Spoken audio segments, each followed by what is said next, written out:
هذه الشيلة شكر وعرفان من أهالي ممسى رباط بني العثماني وجمعه والعبس إلى كل الداعمين وفاعلين الخير.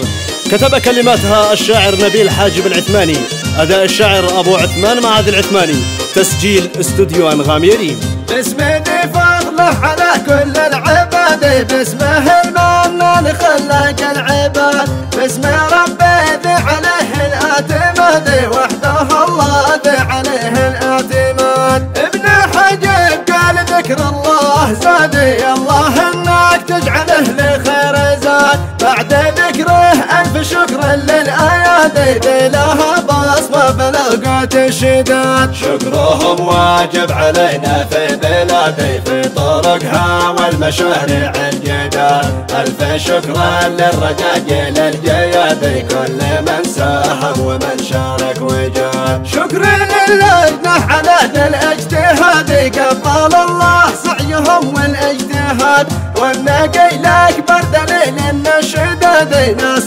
تظهر دائما وقت الشداد. كل طلعه في جبل كانت ووادي، شاهدت ان الرقي بالاتحاد، والتفرق ما يجيب الا النكد، والحضاره ما تجي له النكد. كل داعمنا لسهم في المزاد، باسمهم عقبنا خط الميدان، درب باسم القرطحيه كالجوادي، اول العقب في سوق المزاد. للمشايخ انا نغزل الجيادي، ثاني العقب في سوق المزاد، والمهندس دي سطح حسب اعتقادي، نجمه الزاهي على كل البلاد. ثالث العقب لك يا ابو مرادي، ذي بسوق الجن حسب الاعتقاد، وانت دعمك مستمر في شكل ثاني، لك تحيه يا علي يا ابو مراد. اشرف المزاح داعمها الريادي، رابع العقب في سوق المزاد، وابن جمعه شيخها في كل نادي، ابن صالح سهم في سوق المزاد، وابن عثمان شرف شيخ المبادئ، وبزيئه ناس من فوق الجياد، دورهم فعال من حقبه جرادي، ذي بدع في شقها حيا جراد. شكر لابن الورد من داخل فؤادي، هو